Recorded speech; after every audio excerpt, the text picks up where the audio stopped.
When you start your business, no one ever prepares you for what's in store. So, finding someone else who just gets it is sometimes the thing that can keep you pushing toward that big business goal. We're turning our Zoom coffee chats into a weekly, unfiltered podcast for online business owners. They were so good, we always wanted to record them and repurpose them for content, anyways. And that's on being a social media manager. I'm Jessica Sheehy. And I'm Madeleine Digan, and this is #managed. Hi, everyone. Welcome back to another episode of #managed.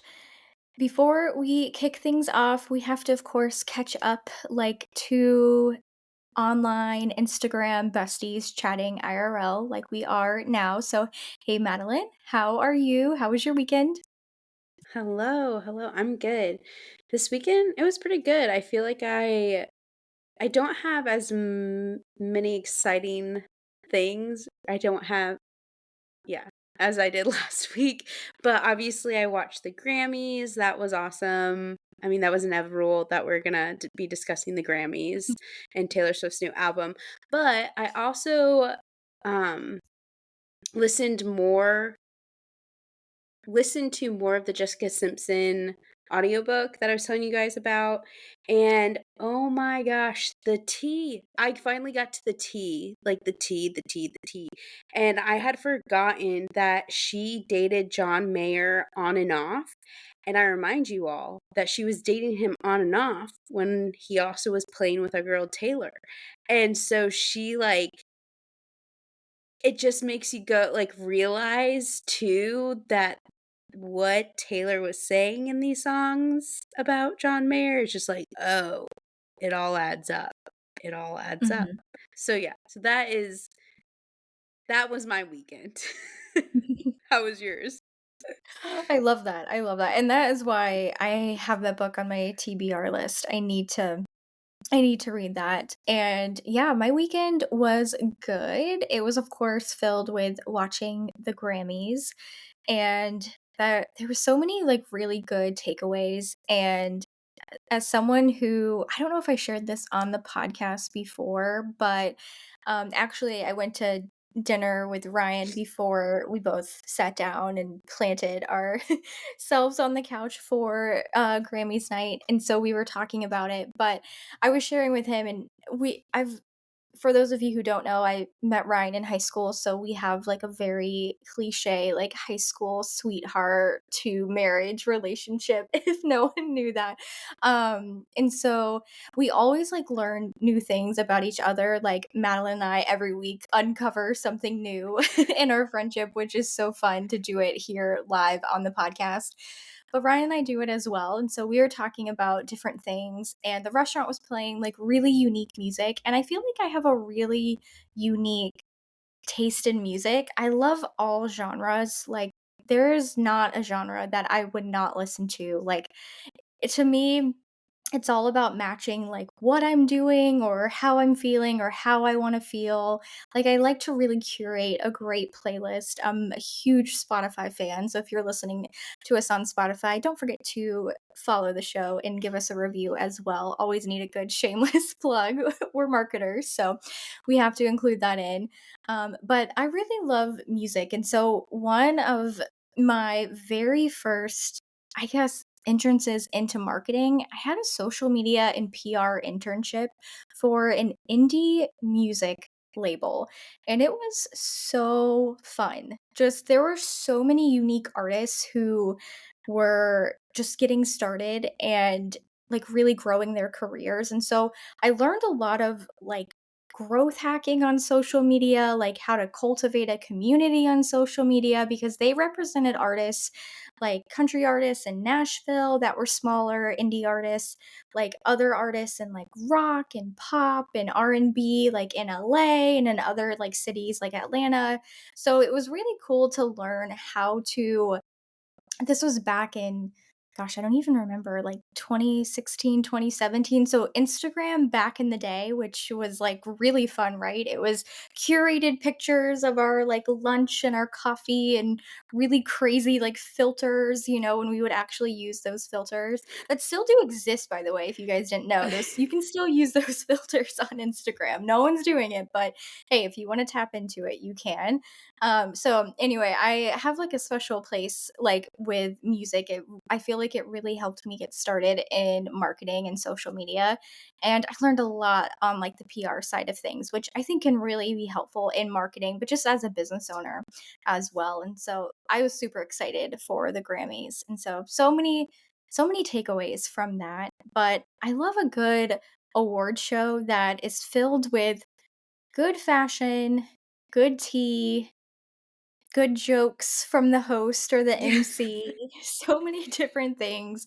And then, of course, I love to see what catches on in terms of memes after an award show, which I think we're getting our fair share from the Grammys, but then to what Madeline alluded to, also from Taylor's big announcement as well with her new album. So that's been really interesting to see because that's gone a little bit more than I thought it would go on.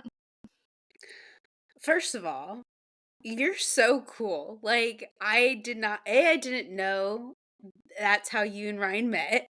Second of all, you're what? Like, you guys, I'm the luckiest co-host in the world. I'm just like, "What?" And what? So that's awesome. No, but I'm music has always been very important to me too, and I like you, again, maybe it's because 'cause we're '90s babies where it's like we burned CDs, like, you made a good playlist on a burnt CD, Mhm. and I've actually started to incorporate Spotify marketing into again, you know how we keep talking about the scope work and doing more? Well, this is one that I've just started to do because I think it translates beautifully into email marketing as well as social media marketing, and that is having the client create a Spotify account and then, creating playlists to incorporate into their email list and on their social media. And because it's just fun. It's one of those platforms where I even will tell clients I'm not sure we can track how many followers there are, with how many people are listening, but this is really just to, I think, emphasize the brand voice, where it's just fun. It's just fun, Mhm. and yeah, but I love Yeah. that. Yeah. Oh, I love that. I of course, any unique way to like add on to our so busy schedules and never-ending to-do list as a social media manager, but I love that because I think and I actually just wrote this down, guys, because I am working with a new client and I am like, yes, we need a curated playlist for this client because it's 100% their vibe. So I'm like, I'm going to pitch this to them. This is going to be such a groundbreaking idea and I'm gonna just do it for them no I matter what, we'll love yep. include it in, but I was talking to the team a couple of weeks ago, and we were talking about because I think it was probably popped up, on my feed way back when of, the pasta company Barilla, which I don't even know if Mhm. that's the way you pronounce it, who does the playlist by the type of noodle that you're boiling. And it's a Yep. curated, like a perfect Italian cooking mix of songs to equal the perfect boiling time for an al dente noodle, and I love that. That's chef's kiss. That's we're only a few minutes into this week's episode. I'm like, "Brilliant idea." That is Uh-huh. such a good You and Harmony, one of our first calls, I feel like Harmony was the one who mentioned that, and I was just like, "That is so cool. No, I did not know that." And idea. 'cause I had already been doing a little bit of Spotify marketing with clients, and then, of course, me hearing that, I then went down a rabbit hole of then stalking other brands that I love. Because that's, again, I think as marketers, we do that where Anthropologie, again, it's just, like, companies like that that I start to then go down the rabbit hole of, like, "Do you have Spotify? What are you doing? What are you doing?" Mhm. J. Crew's Yeah. another one. I feel like J. Crew honestly was what Mm. was the company that even started the hamster turning in my brain. That made no Yeah. sense, but we're gonna roll with it. So yeah, seeing J. Crew having a Spotify playlist, and that's been years ago. So maybe they Mhm. were ahead of their time as well, or their Yeah. marketers were. Yeah. Oh, I love that. Okay, I definitely need to check out the J. Crew playlist because I can already like I'm gonna guess a couple of songs that I think are gonna be on it. I'm just gonna gamify it for myself and then I'm gonna go and see what's actually on the playlist. Yes, I think that would I'm be actually I'm pulling it I up think now. If you want to take a guess. perfect. I don't know. Okay, tell me. I'm leaning towards I hope I'm leaning on the right track, but I'm really leaning towards like a coastal grandmother sense for the playlist. Like, I want to curate the perfect, like, breezy, sunny day. And so when I think about the songs that I've got my J. Crew, like cable knit sweater on, maybe some pixie shorts. I'm really like curating the whole vibe here. I've got that going. But in terms of songs and artists, I feel like I wanna, like, lean into oh my goodness, I feel like I'm really put on the spot here, but I do listen to a playlist on Spotify called Coastal Grandmother, and it has, like, the most upbeat, you know, like, best movie, like, vibes. I can't even think about, like, the movies that those songs are in. But what are a couple of the artists who are featured on the playlist? So funny enough, so I pulled up J. Crew and with their profile, so they have a profile, but what I'm looking at is I'm not seeing here I spoke too soon, but I don't see any playlists that are available. Interesting. Oh, interesting. So I feel like this is an opportunity for you and I to be pitching to some of these big client or big people because yeah, I'm Mhm. not seeing anything. Let me go to but yes, I think Okay. you were spot on, and that should be they should take that, but Yeah. Yeah. I'm Take confused my now. take my suggestion. I mean, really just look up any Nancy Meyers movie Yes, and oh my gosh, curate yes. from that soundtrack. Boom, J. Crew playlist. Like, Yep. Madeline and I have already curated it You're for you, which I think welcome. is Yep. yeah, which I think is so fun, but I think that's really fun for it's such a really unique way to, like, engage with your audience, so even like, if you have, like, a, you know, like, a brick and mortar or, like, a boutique or salon, of course, have a curated playlist for your store, and, like, if you have a salon I went to a nail salon a few days ago, and they like, I don't know who was in charge of the playlist, but they kept skipping over so many songs, and I know when I go to, like, get a blowout, like, I always hear them, like, skipping over a song too. I'm like, "Okay, you're playing from a radio, you're playing something, let's just curate the playlist a little Yeah, bit better." mhm. And, you know, make it fun. I think also too, like, if you don't have a store or a brick and mortar to, like, play and blast the music, like, to Madeline's point, send it out in an email, post it on Instagram stories, like a new song you just added. Like, I think we need a hashtag managed, like, collective Oh, Spotify yeah. playlist. Like, you know, listen to this when you're creating content. Listen to this when you're scrolling Pinterest. Like, we could really curate a lot of really good vibes from that. Oh, yeah. Oh, yeah, and the Buzzing Blonde, I have one, and I've started to create some playlists, so be sure, everyone, to go follow that if you want, but you just made me think of, again, I'm coming for Kimber, my hairstylist, like, this is a note. Harmony, we need to cut this out so then I can post it, and I'm like, "Yeah, you need to be our sponsor." Anyways, so Kimber, actually, the owner, she from the very beginning, and I remind you guys that I started with Kimber when she was just in a suite, like, you know, now she has this huge salon, but ever since I started going to her, she always had amazing playlists, and I would tell her, I'm like, "I need this playlist, I need this playlist," and she'd just be like, "It's just, like, my playlist, like, whatever," and I was like, "No, you Mhm. need to, like, actually post these or whatever," and I just got my email from her yesterday, and they have a Galentine's Day one. I was like, "Genius," and it was in her email. Love So it. again, we're especially for Yep. salons listening, absolutely. And yeah, you need to take the personally, I also think you need to take the time to curate it because Mhm. Right. don't just be, like, throwing out, like, random songs. So, Right. put thought to it, Right. you know? Yeah, absolutely. Yeah, like you would, curate the perfect songs on Instagram Reels or on TikTok. Okay, I'm alluding to the topic, but we probably are already going to put it or some sort of indicator in the title of this episode. We're going to talk really about this as we get deeper into the episode. But before we do that, we have a couple of fun segments that we do every week here on the show. Madeline, do you want to kick us off for this week's water cooler segment?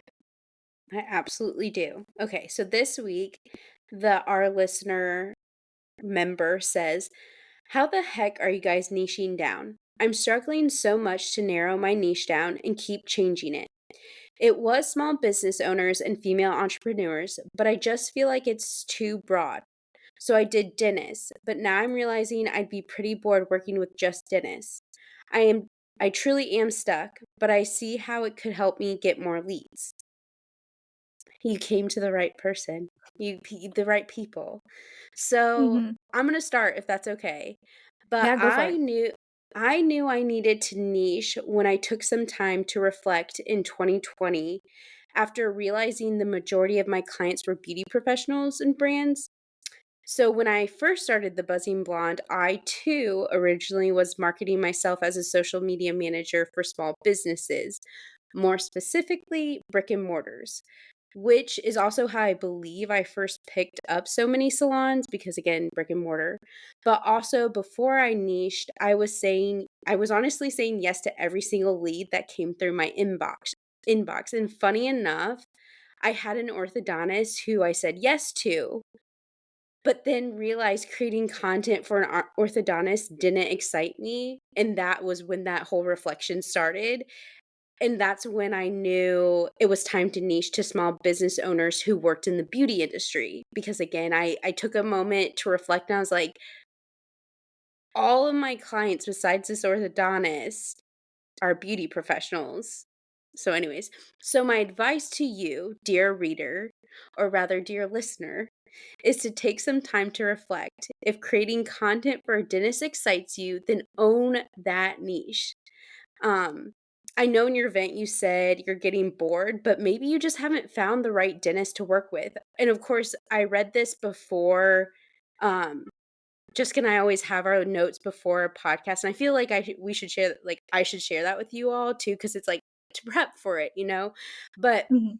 I did a quick Google research because I was like, there has to be different type of dentists out there, and yes, let me tell you. So Mhm. again, not every dentist, just like not every beauty professional or brand is for me. Because again, you gotta attract your dream clients. Every industry has different specialties. So maybe you're just not working with the right dentist. And again, it comes back to there was probably a reason why you chose, like, were you getting a lot of dentist inquiries, leads, you know? So maybe you'd enjoy working with a cosmetic dentist or a kids Mhm. dentist or an orthodontist. Like, there are so many specialties in the teeth industry, I guess. And I'll also let you know that even when you do decide to niche, there will be potential clients who reach out to you who aren't in your niche. I still have clients who aren't in the beauty industry who reach out to me because Mhm. they like me, they like my vibe, and they've told me that. And it's given me the power to still hop on a discovery call because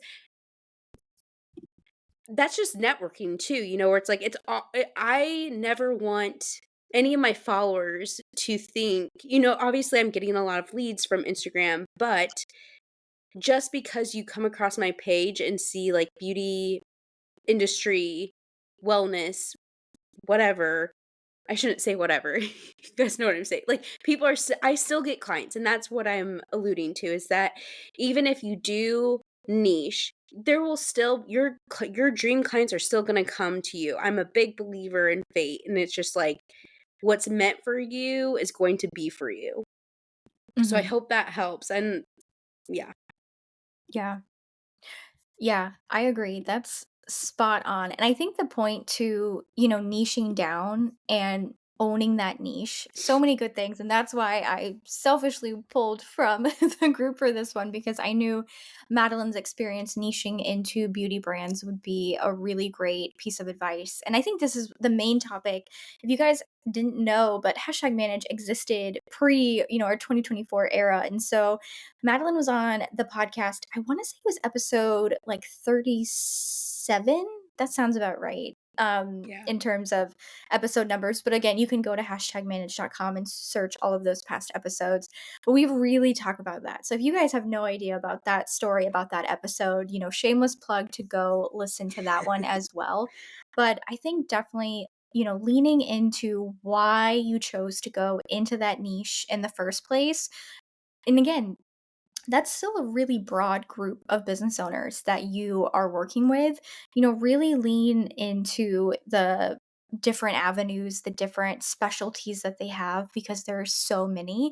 And if you're really feeling bored, maybe it's around like how you're managing those accounts. Maybe there's a way that you could switch up the creative work that you're doing or the content creation or the community management, even though, I think a lot of times it seems like, "Oh, okay, they're just in healthcare. They're just a dentist." Like, they're a client that someone is gonna probably go to for life or, like, a long extended period of time that they're living in that general vicinity as the dentist, and so there's gonna be a really strong customer base for that client that you have, so you can definitely lean into that, and that being said, there's a lot of ways that you could really shake up that content and while you might not be specifically pulling into a lot of the things that we talk about on this podcast, we're going to talk about some things that went viral post Grammys. Last week we talked about the Elmo meme. You might not specifically pull in things like that, but you can pull in some things that are super fun as well to really shake that up. So I think that can go for this instance and anyone else really contemplating niching down and or being feeling bored with a niche. I was gonna add one thing to that because, yeah, like the orthodontist that I was working for, I think what the challenge for me was their target audience was at the time Gen Z, but also the alpha generation now that I think about it. And I had never Mhm. marketed to that audience before. Granted, I do believe I came up with some really good ideas, so I'll share one now, but think about when you had braces. Okay, I also learned at this time that kids really aren't having awkward stages anymore because the orthodontist informed me that majority of kids get Invisalign now, and I was like, What? What do you Mhm. mean they don't have a mouth full of wire? What?" Mhm. Yeah, So that 90s hurt my babies feel crying right Yeah, now no, listening that to it literally hurt my feelings when he told me that. I was just like, "What? Mhm. No." So anyways, but there were still kids who were getting the wires, and I was like, "Okay, we should lean into," because I recall and remember it was so exciting to pick out your rubber bands, like the colors that you're gonna Mhm. have on your teeth, and he's like, "Oh, yeah, kids Yeah. still love that. They'll do it, like, based on their school colors and things like that," and I was like, "Okay, that's what we need to do. That's what we need to Mhm. lean into." Um but yeah, there really is, like, now that I'm, like, reflecting back, maybe I do want a dentist. No, not really, but you can have fun with any industry as long as you understand that target audience, which I know we all know. Yeah. Yeah. Yeah. Absolutely. Yep, it always comes down to understanding the target audience. I think that's one thing. I know Madeline and I agree on a lot of things, but we really agree on knowing that audience and that is how you can kind of take that and run with it. So that I think is really good advice. So if you guys we would love to hear if you are in any other industry that you think is maybe random or you're thinking about niching into anything, definitely feel free to write in for our water cooler segment. Just join hashtag collective on Facebook, free Facebook community that you can join and submit your submission and then that way we can hear from that. But we do have so many other posts in that group of people who I see it all the time. Hey, I work with doctors, I work with surgeons, I work for med spas, I work for car dealerships, I work for landscaping companies. We have so many social media managers in there. So if you're feeling like, okay, so many people niche to this specific boutique category or to this specific, food and bev, but I'm not finding my people, join the hashtag Manage Collective on Facebook and you'll find your people in there for sure. So, shameless plug to join the Facebook group. And going into our next segment, Show Me the Numbers, we're really leaning into the data that our friends over at Later, I say friends because we love and use the Later app around here at hashtag Managed. And, this segment might seem like it's sponsored, but it's definitely a non-spons segment. So hey, maybe one day we will get some really cool partnerships. We are calling those into existence on the show in 2024. But we're going to keep going into a big theme of this episode is TikTok, and we're going to keep getting into it as we get later and deeper into the episode. But let's kind of keep it along the same lines of when is the best time to post on TikTok in 2024?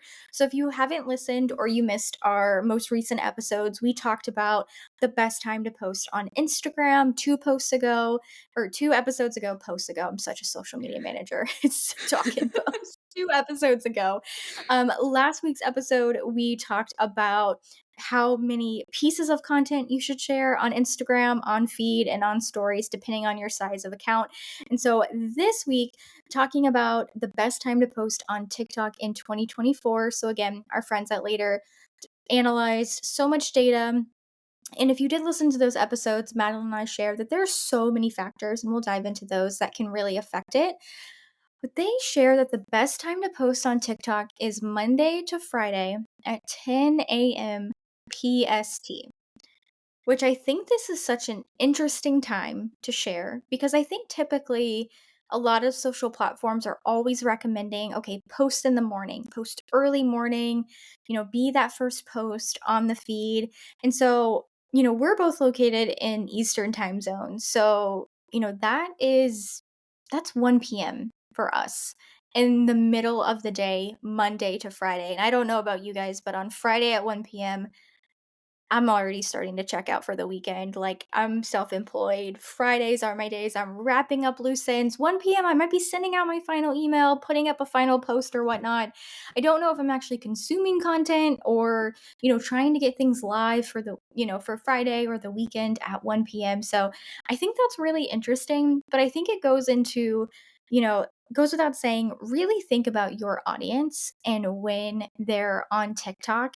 And then, of course, if you have a business TikTok account, really look at the data of when people are online, when they're consuming content, and then think about how are they consuming content on TikTok, right? They're probably scrolling through the For You page, they're scrolling through their following page. So they're going to be shown a lot of content, right? TikTok's algorithm is so unique, so different than Instagram's. So this is a really interesting time. Madeline, what do you have to add to that? Anything that you would share around that data? No, I mean, you nailed it. Again, you're in my brain. That's especially with the Fridays because you're just we're both on Eastern time. The one thing that I will say that listening to you just now made me think about, and this lives rent free in my mind, and I actually have been wanting to, and I will make a post about this, but something that lives rent free in my mind and has lived rent free in my mind since college, and I don't know if kids are saying rent free anymore, but it just feels right right now, is the 5 psychological reasons why people share.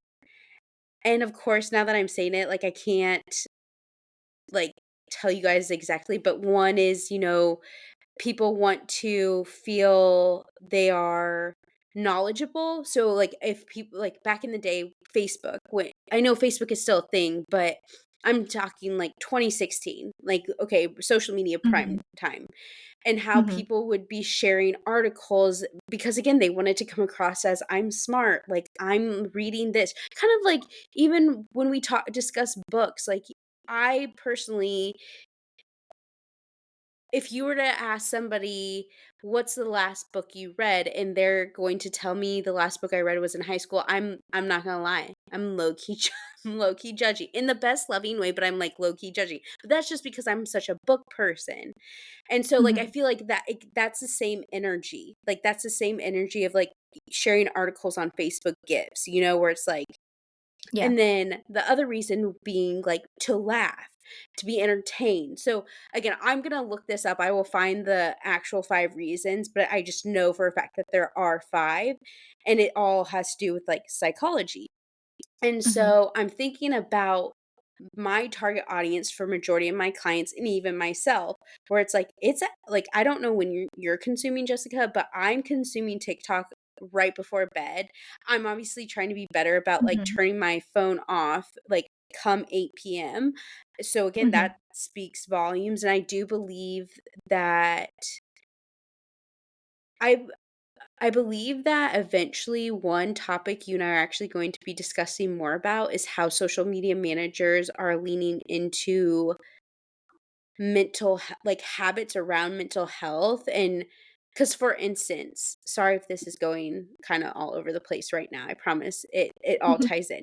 But one podcast that I actually listen to and feel like sharing right now is, it's called the Every Girl, and it's the Every Girl podcast, and it's with the Every Girl account Mhm. blog. It's one of Yeah. the OG blogs, okay? Yeah. And it's 2 co-hosts, it's their wellness, editor, Josie is her name, I believe, and can't remember her co-host, but her co-host lives in Chicago, and also if they're listening to this, like, I love you guys, like, Mhm. love you guys, but the co-host whose name I cannot remember right now, she has written a blog post. She deletes all social media apps during the week, deletes them all, and then we'll Mhm. re-download them on the weekend. And that has again just blown my mind. I'm like, I wish I could do that. That sounds amazing. Mhm. Obviously can't. Mm. That's not the career for me. But Right. where I'm going with that is with the sharing. I don't know. Maybe I'm getting very off track right now, but No, this is good, yeah. Yeah, okay. it's something to consider because it's so different for everyone, like, people are consuming and I think even too, like, they're consuming content at different times, like, even for me, like, the different seasons, like, right now where I live, it is so cold, so I'm probably on my phone a whole lot more than Mm, you will see my screen time in July, as it should be, but I think that can really affect it too. no, that's yes. Yes, that's a good point. So Yeah. really, in conclusion, no, everything Jessica said, you can just skip past my rambles. If you're like, "What are No. you saying, Madeline?" No, so good. No, so good, and so good to think about. I was talking to a client today, and we were just talking about how, and Madeline and I are really putting some time and effort into properly researching and planning for an election year episode. It will come really timely in the next couple of weeks whenever we feel 100%, and it might be, like, multiple part because an election year is a year. There's a lot of things that go into it, so I could see that happening as well, but we wanna make sure that we can share our best take and advice for it, so that's why we are working on it and haven't seen it too, and so that will come to life really, really soon. But that being said, that really affects how people consume content on social media, whether they are, unplugging, whether they are trying to escape, by way of social media content that they're following. So many different things to consider. And so I think one thing when it comes to, even just this data around TikTok and the data around Instagram, it's really important to look at data from the social media platforms, from schedulers, because they have access to so many accounts using their tool for data collection, looking looking at your own data and the insights of your account. There's so much data that I think sometimes it can be overwhelming with one, how do I read this? How do I take it and turn it into a social media strategy? But at the end of the day, you just really have to give yourself a whole lot of grace, to be honest, when it comes to social media, whether you're a social media manager like us, maybe you're a business owner listening to this podcast looking for some advice or just, want to follow along on the fun when it comes to social media. But consider your audience, consider what they're going through, what they need, and also consider the data and make a informed decision based off of that. And from there, you can learn, adjust, you can test different times. And from that, you might find data that's completely different than 10 a.m. PST. For you, you might see better results at 10 p.m. PST. I don't even know. I'm just throwing out random times here. For us on the East Coast, I will for sure be in bed by that time, but I'll see your post the next morning. So whenever I do log in, but yeah, just really consider that data and take it with a grain of salt. Look at it with your data and then think about your audience at the end of the day. I think is the point that Madeline and I are both sharing here. Beautiful, yes. Perfect. Perfect. Well, I feel like for our third and final segment on my feed, this is one that honestly, guys, there is so much stuff on my feed right now. I'm a little overwhelmed this week, and we're recording this episode in the middle of the week. So we record, of course, the week ahead that we publish this. And so there's just so much happening. There's so many trends. I'm honestly, I'm a little overstimulated with all of the content that's happening, but we are dead smack in the middle of the time post Grammys, which so much content has come from that. We are leading up to the big game on Sunday. So, from when we're recording, and of course, this episode will come out after the big game, so our, takes and things from that will come in the following week. Don't worry, it'll still be pretty timely with that. But there's just so much stuff happening, and I am loving the big emphasis on all of the different big companies, big brands that we follow and how they are preparing for their big game ad. And so I didn't look this up, and so we'll talk about this next week when we really dissect the big game and everything that comes from that. Of course, we've got to know if our predictions came true, and how we're all doing on our big game bingo card. Which, by the way, follow us at hashtag manage to play along and to see that card come to fruition. But with that being said, there's so many brands that are advertising for the first time, which I think is huge. But there's so many brands that are doing really big things that to me, I feel like they're pulling out all the stops in 2024, which is interesting. So that being said, one thing before I share what's on my feed is I don't know if you guys are listening, and I'm sure Madeline has heard of this as well, but if you're listening, I don't know if you've heard of the lipstick theory. Right now, this is the number one video on my TikTok For You page. And I love it. I love how so many people are talking about it. I think there's a lot of really good lessons to come from it.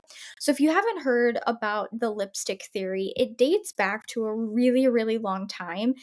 Back in like World War II, when women were joining the workforce and money was tight, it was an economic downturn, recession. I don't know if there's a specific economic word for that there.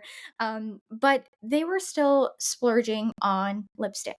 That was the one necessity. And I'm saying it's a necessity that they needed to have in their life, which I'm here for it. I love it, right? They're reaching for whatever their go-to lipstick is.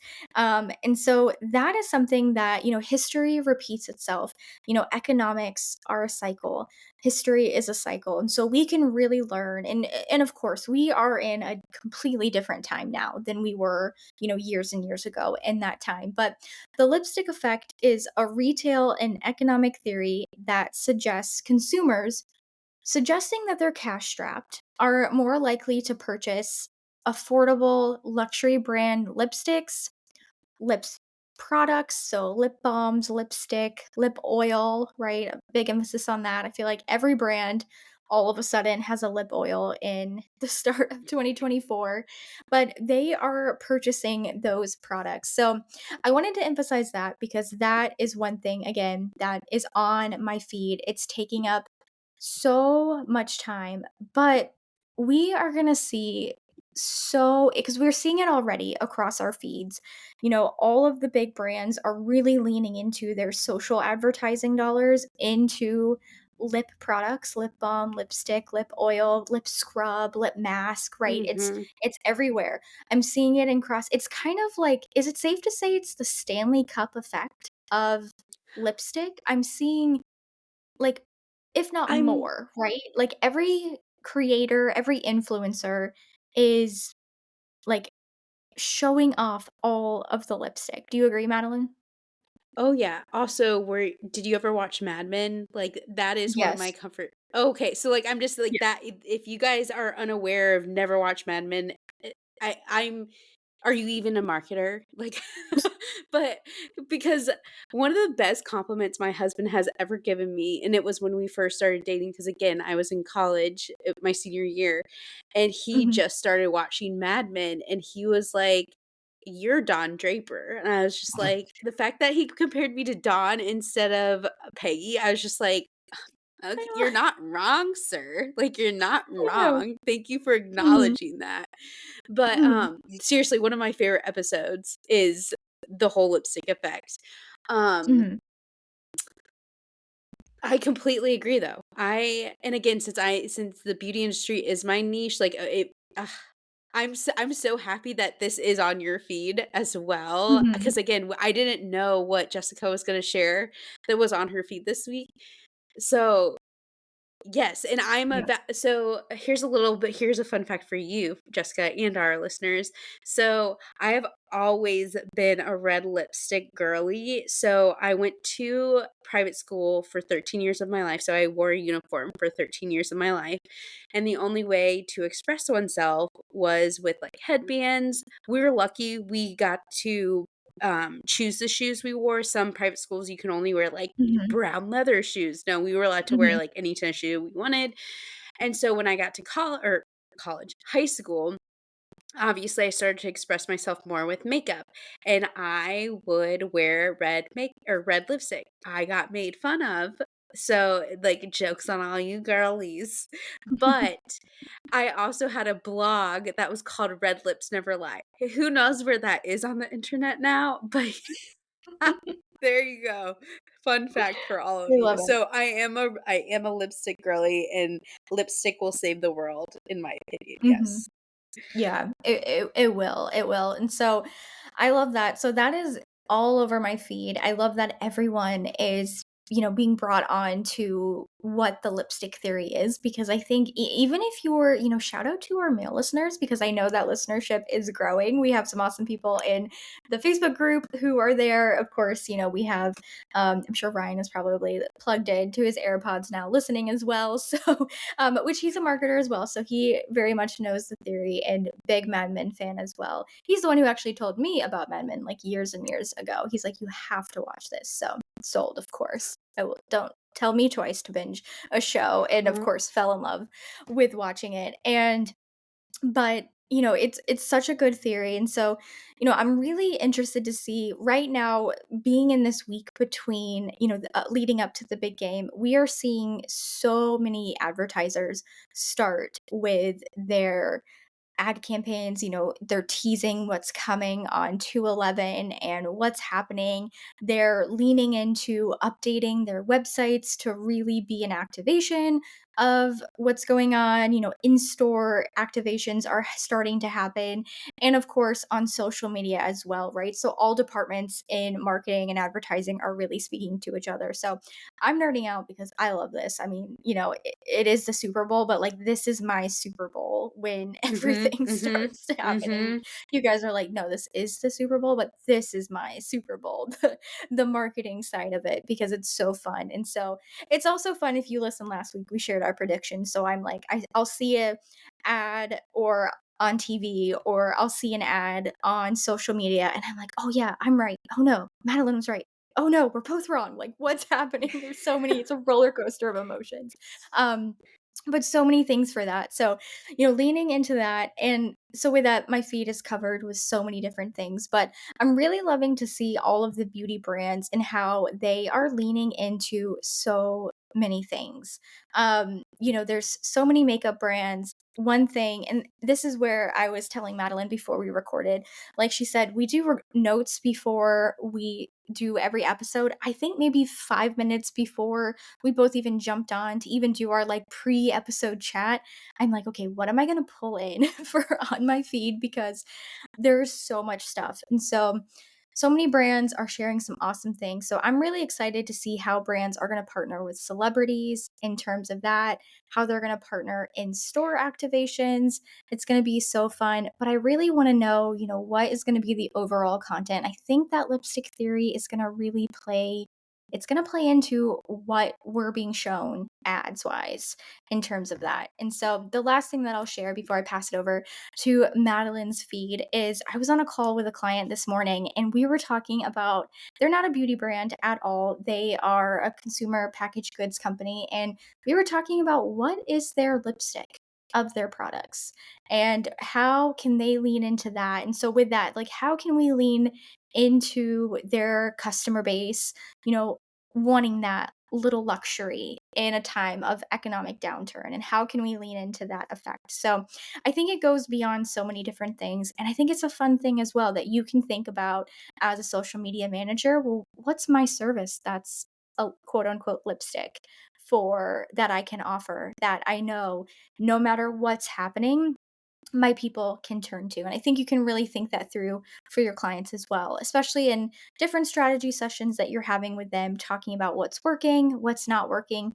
Lean into that lipstick theory and how it's affecting how people are buying, but also how they're consuming. And I think that weaves into like social media consumption as well. Yeah, no, I have one thing to say before I jump into my feed. What a year though for the beauty businesses who've decided to spend thousands, if not millions of dollars on an ad. This is their year because think about, I've already told Brennan this. I was like, I guarantee, and I think I said this on the podcast, maybe I didn't, but this year I guarantee is going to be the most viewed Super Bowl solely because of our queen. I'm sorry, I'm gonna say it, Mhm. but, like, Yep. I really do, and so how awesome is it for the women who are actually going to be watching the big game, and it's actually they're going to see the ads Yeah. That are for that them. yeah. So Yeah. and Yeah. but speaking of our queen, so obviously we all know what's on Maddie's feed here, and that is TS11. Hmm. The tortured poet. See, it's too long of a name now. Like I keep seeing funny TikToks about it too, where it's like people are like, so the Dead Poet Society, and obviously not Yeah. that. But Yeah. you guys know exactly what I'm talking about. That has been on my feed. And actually right before Jessica and I popped on, what am I saying? Before we pressed the record button, we were talking about just in general, um, when to hop onto the memeable moment, and like when is it too late? And so I think, for instance,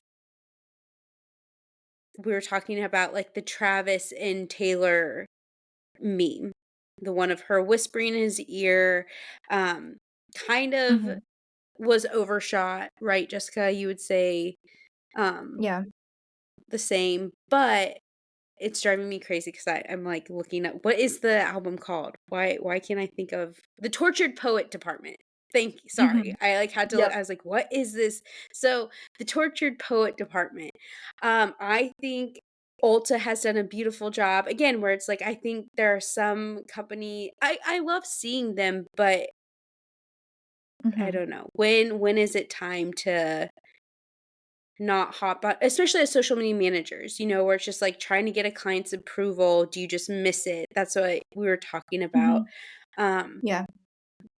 but yeah, so okay, that's been on my feed, and then one other thing that I wanted to mention, and that is the Apple Vision Pro.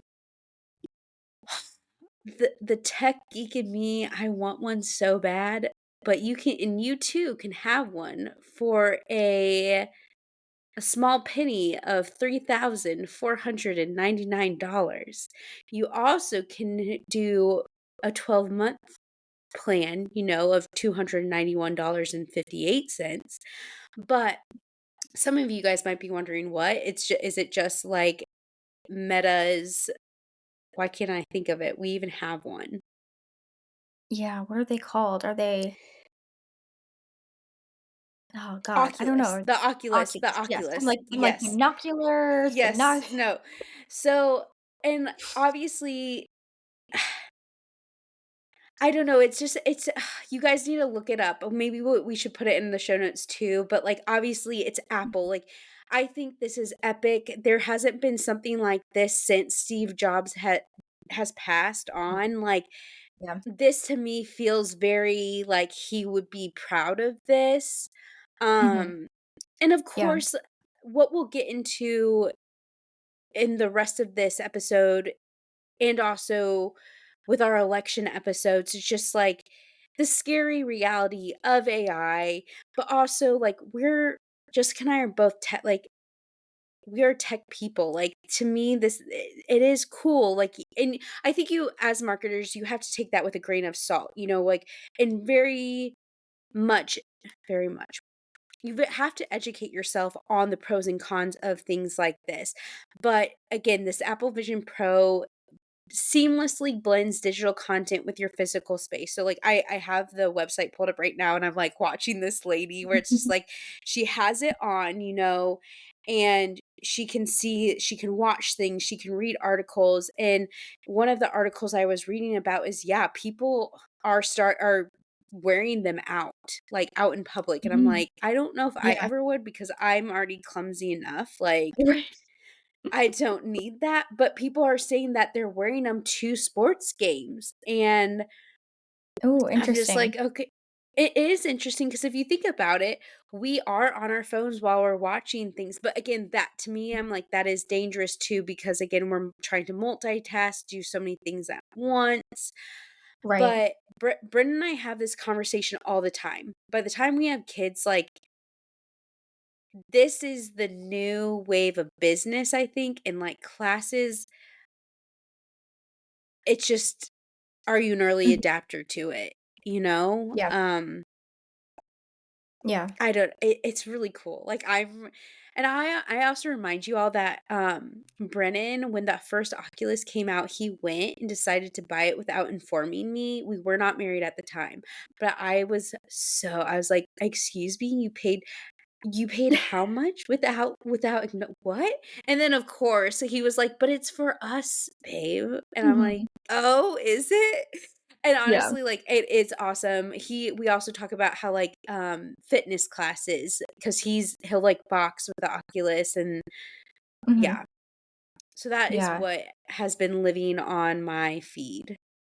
Yeah. I love that. No, I love that you pulled, um, the Apple's Vision Pro in because I'm amazed by the capability of it. The price tag has me Yeah. okay, I don't know if I'll be an early adopter to it.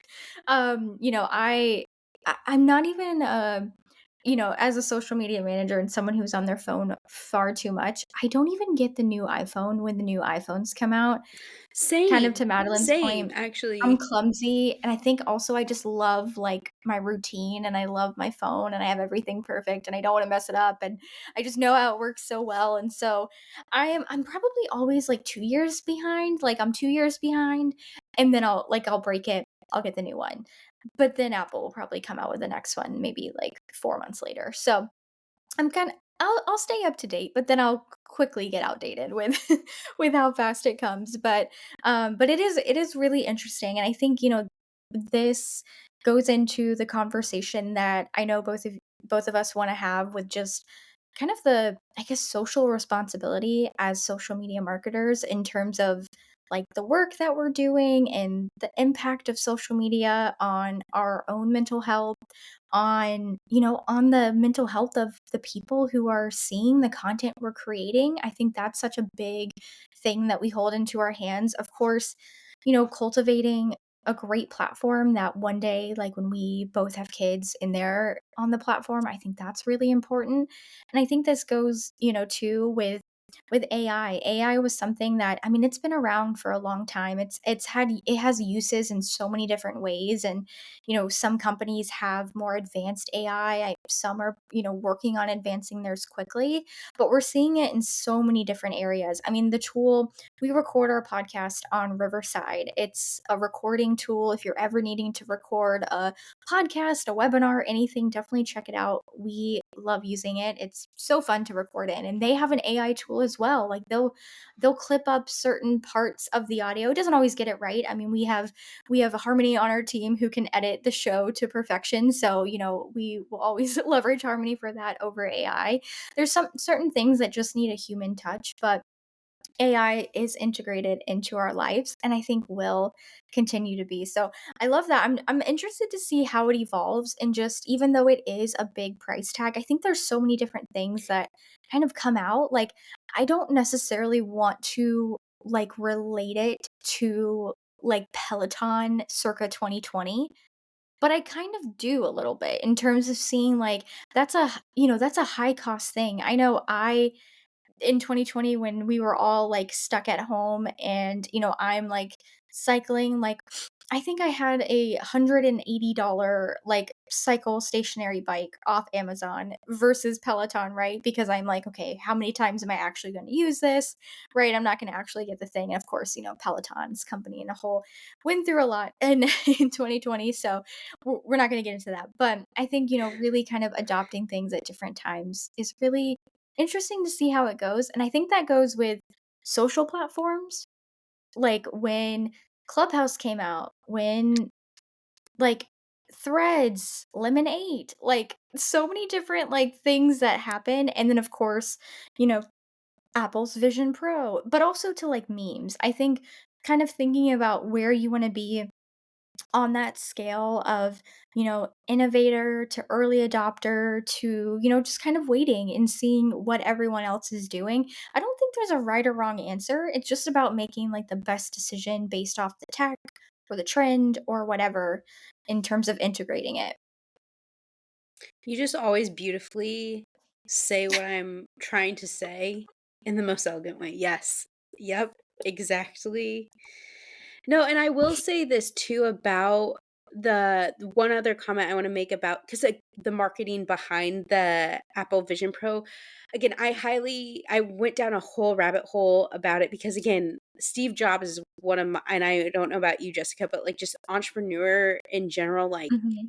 yes, he got fired from his company and, people said he was not always the nicest person, but he had Mhm. a vision and Yeah.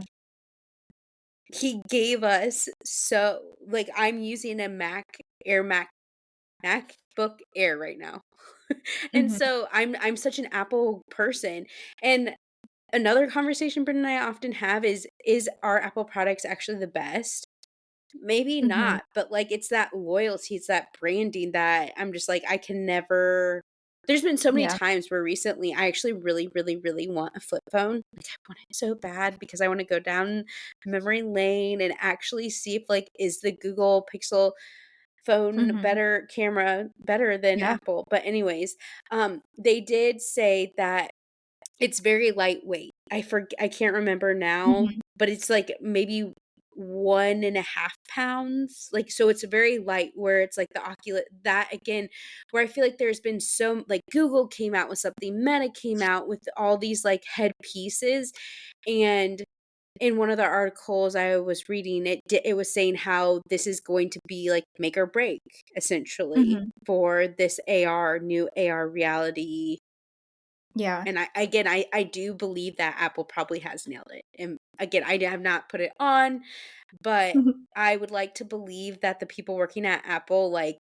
when producing this, when constructing this, they were like they had Steve Jobs' mind in the back of their mind, be like, "No, mm-mm." Like, being their hardest critic of, "Nope, that's not right. Nope, Mhm. make it lighter, make it lighter." So Yeah. Yeah. No, I love that. Yeah, no, I think it's so cool, and I agree. I'm a loyal Apple user. I have been for the longest time. Like I have every Apple product. Well, I don't have the Apple Vision Pro, like, but I guess I also don't have the AirPods Max. I'm more of an AirPods girl than Yeah.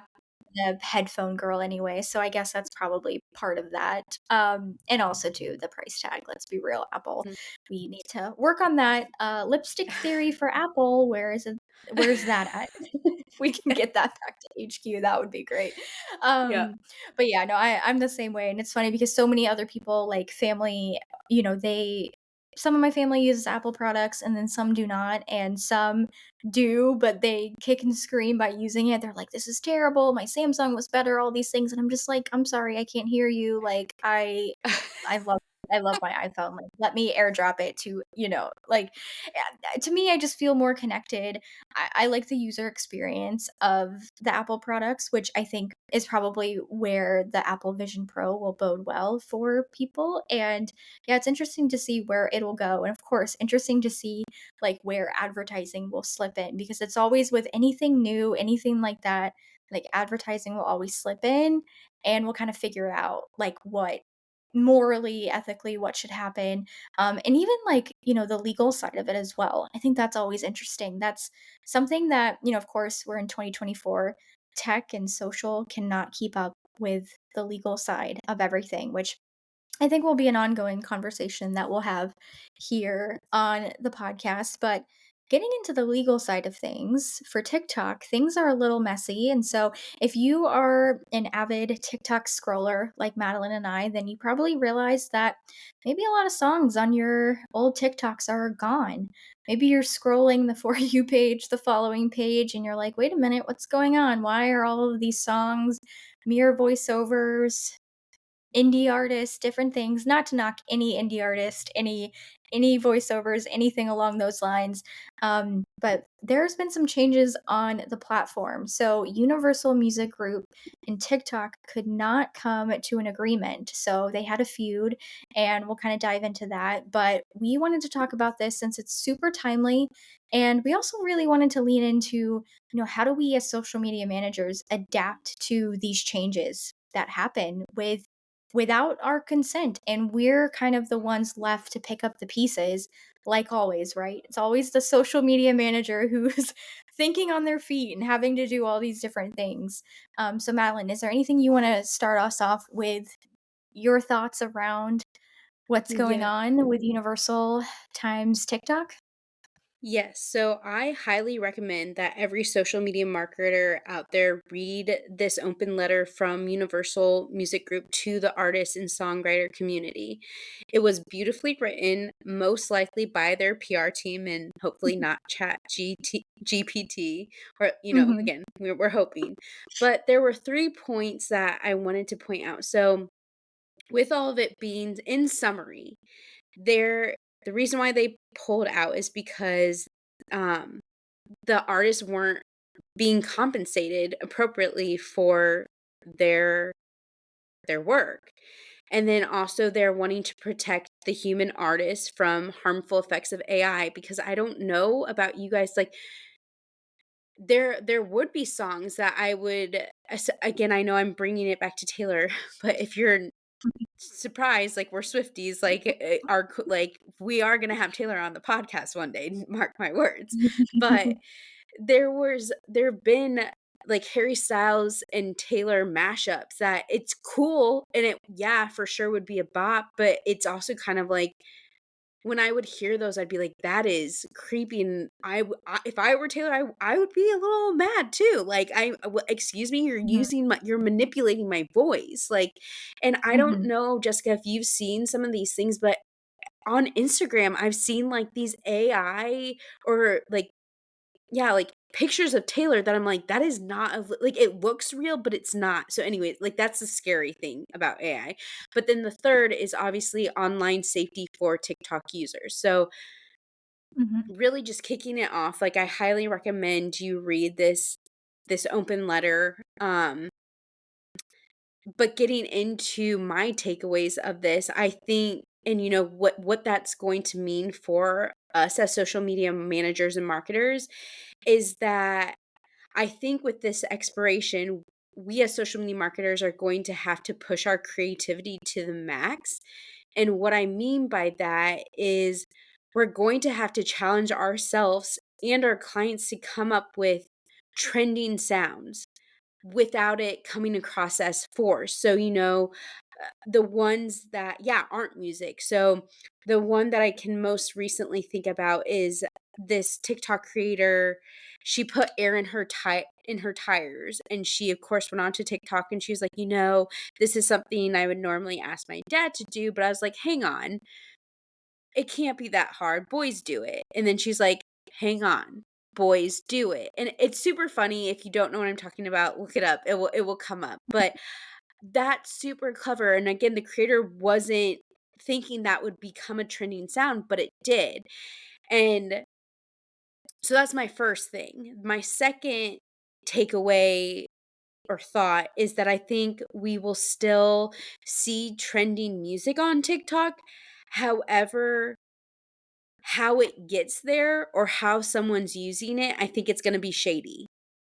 I think it's gonna be Mhm. shady where it's like it takes it takes us back to that LimeWire time again, if you're a '90s baby, when we would also be recording, like, a sound from the radio to be your ringtone or in your voicemail, where it's just like it's Yep. giving that same energy. It's literally giving that same energy.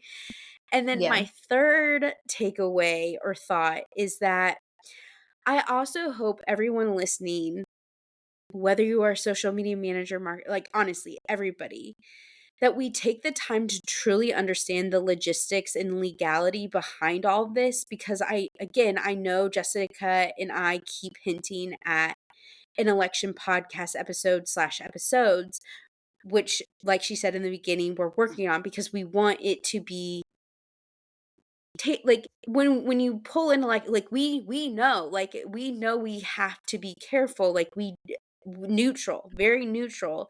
And so again, just the laws like around this stuff, like I think we need to educate ourselves, not just for ourselves but our audience and our clients on topics like this so that they understand and don't get frustrated or mad with us. Again, granted, they Mhm. probably still will, but like hopefully not. Hopefully you can come to them with all the facts and be like, here's a Mhm. link to this article. It's out of my control. Yeah. Like, don't know Yeah. what you want me to do about it, but I can't, I'm not like, go take it to literally take it to your politicians. At that point, take it Mhm. to your politicians. Yeah. Yeah. No, that was yeah. No, beautifully said in terms of just I agree. Everyone go read the open letter. Just so important to one, I think have this too, like in part of like our resources as knowing what's happening for those discussions with our clients. But I agree. One thing that really sticks out to me for this is a topic that I see like we have this conversation so much in the Facebook community with all of you listening and that's such a big community. I hope it's reciprocated here in our podcast listenership as well, but there's always the talk of and we've talked about it here a couple of times already together, sharing our worth as a social media manager and pricing ourselves for like what we need to be and want to be paid. And, how do we get clients to see that value and that return that we bring? And while yes, there's so many sides to what's happening here with Universal Music Group and TikTok, and of course, what we need to do for it. But I think this is one of those really unique instances that we can come out as social media managers, like we can come out on top in terms of, to Madeline's points, of being really creative. Yes, that's gonna probably require more creative, like, brain power from us and more time spent and more things like that, which, of course, is gonna lean into, like, being on the verge of burnout and working so much, and, of Mhm. course, our own boundaries, all great topics for future episodes. But I really think this is just by understanding what's happening right now with Universal Music Group and TikTok, and to Madeline's point of bringing it to your clients, this is a huge selling point of you as a social media manager. And I know Madeline and I have both dealt with imposter syndrome, and imposter syndrome, and not knowing if you're like right for this role, it occurs at so many different levels. And I recently onboarded a client who came like with high regards, kind words of starting the project together, right? Like they inquired, they wanted to work with me, they saw my work, they wanted to be a part of it. And in the onboarding process, I felt like so out of my element and so many feelings of imposter syndrome. And one of the reasons why I think I felt out of that is it's a dream client. And I'll share more about that as I keep working with them, and the project hopefully evolves into a beautiful case study for, numbers for a segment. But when you're stepping in to a new level, a higher level, whatever label you want to put on it, it's uncomfortable and your body will immediately like try to get defensive in terms of, wait, no, you can't do that, stay here, stay small, stay little. And so I always try to keep that in the back of my head. If I'm feeling nervous, and if I'm feeling down, if I'm putting myself down, anything like that, I'm feeling, I don't need to feel small. It's literally all just a feeling. So anyway, long soapbox tangent, if you're still listening to me through that, thank you.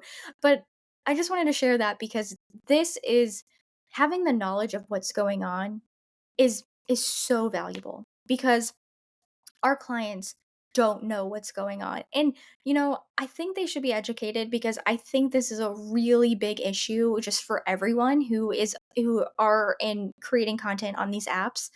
But they don't need to understand it right away, and they don't necessarily need to go figure it out on their own. And so, it's what's that saying where you can lead a horse to water, but you can't teach it how to drink. If I'm butchering that, I'm completely sorry, but I think I'm on the right lines. I'm like known for butchering. Like I'll give you a famous saying. If I'm not visually looking at it, I'm probably quoting it wrong. That's okay. I think you guys know what I'm saying. I can see Madeline nodding as well. I think I got it Mhm. close, but we can lead our clients to this issue that's happening, and we can let them know like what we're going to do to combat it, and how we'll be creative, and how this is a great opportunity maybe for something better to come from our work together. And from there, we don't need to explain why this happened, or we don't need to pick a side with TikTok or Universal Music Group or anything, but we just need to educate along that point. So okay, really long tangent, but I hope I got across what I was trying to say there. No, you did, yeah, and I believe you did get that saying correct. Um, I yeah. hope so. If not, that'll be a funny clip if I do get it wrong, but it's fine. Um, no, I'm getting I'm topics like these excite me. Um, obviously, yes, it is sad that the music is gone from TikTok, but equally so where the artists do like they I think, as marketers, we can relate because it comes Mhm. back to, like, copying, uh, content, honestly, where it's just, like, Yeah. how we say things like, the advice Jessica's giving her client, I'm literally telling my clients the same thing, but, it's different if the best example I can think of this is I will never forget, it's one of Jessica's most viral posts, Mhm. and this was back, like, 2019, if right? Yeah, Mhm. 2019, Yeah, I and think so. Jessica made this beautiful has this beautiful graphic, and it has all the social media platforms. We need to I'm telling you, you need to repurpose this, like yeah, because I love Mhm. it. I It's do literally have one of this my because favorite. I think we talked about this a little bit ago, just since maybe in one of our like side conversations. But I did go Uh-huh. back after that conversation, and I screenshotted it because I'm like, you know what, we need to recreate it Yes. for the podcast. Yes, yes. But what it is it's all of the social media icons and she explains like what to do on each. Like Twitter, now X, it's I'm butchering this. You need to explain it. And then I can conclude though people have copied it and, like, would screenshot it, and I this is, like again, this is going to show our love story to, or, like, our friendship story where it's just, like, when I would see people who try would literally post it, and I'd be like, "Excuse me, what are you doing? That's Mhm. not yours. That's not yours." Yeah. So Yeah, no, I need to find it because I do have 2 versions, and both versions have been ripped off, and it's my super, super old branding, and I haven't shared it. I haven't shared it since because, I think when something has been ripped off so many times, you just kind of almost they do say, imitation is a form of flattery, but there's really only so much you can take of seeing the same thing, and so I remember being constantly tagged in it and, constantly, being sent screenshots, and I mean, people would literally screenshot it and steal it and crop it just to the point where my handle is completely gone, and I'm like, "Wait, this what was once a square Instagram graphic is now a lopsided, I don't even know what shape this would be, but it's completely wrong, and now everything's off-centered, which is bothering me as a designer, but anyway, it's one of those graphics, so I'll pull it up and we'll definitely recreate it because I think it's so fun, and now it needs to be updated. Well, I think I updated it maybe one time when TikTok came into play, um, but I also, of course, need to do a good rebrand for Twitter to X, of course. But it's one of those things where, yeah, it gets copied so many times. And it again, in theory, what I was sharing was the basics of these platforms and how I would describe it to clients or to like a business owner that I had just met, like at a networking event or something. It's like, well, this is your brand. This is how your brand will do really well on this platform versus this one versus that one, and so on. And so that's all information that we all have as social media managers, and any one of us listening, but to take the same thing and to just really call it your own. And I know this happens so much. And Madeline, to this point too, I think I recently saw someone posted a TikTok or a reel sharing how they were completely ripped off, like everything. Like the TikTok was recreated. It was an original TikTok they created, and someone else created it. Same hook, same text boxes popping up. Like to me, the amount of work that goes into copying that much Mm, is mhm. is insane because I feel like that same amount of time can be spent to really get creative and think about, okay, what can I actually create? Because even though we are all social media marketers, we're all marketing to different industries, like to our, water cooler, like dentistry, like to Maddie, like beauty brands. And there's so many different avenues to go down, but we all have something unique to share. So I do think that it's an interesting time for sure, but I really hope it can kind of, I don't know, help us get back to like the basics. Um and I think that that is maybe a really great episode that we can do kind of in the future as well with, like different things that we think should, yeah, I guess it's kind of like let's bring back, sometime mid-year like the ins and outs, but kind of dive into Yes. that a little bit more, like the ins and outs of social media marketing, like what can you really do right now? And maybe what should you not give any more energy to? I think that would be a good future episode. Yes. Oh my gosh, yes. Yep. We're doing that. We're doing that. Yeah. Yeah. Well, I this episode has been so good. I know this one is probably a little bit more of a technical episode than we've done, but we definitely want to share more of that. I think that's what is making this podcast really, I don't know, so corny to say, but come to life, like sharing the fun, sharing the, what's on our feed, but also sharing different things that are happening with like the technical side of social media, with the legal side. There's so many different sides to social media marketing, whether you're a social media marketer, you want to get into the industry. And so I think Mal and I's mission, however we can help equip anyone, we definitely want to. So I'm excited for this to be a part of our bigger conversation. So if you haven't joined hashtag Manage Collective on Facebook, our free Facebook group, go join. We'll do a weekly thread every Monday with the podcast episode.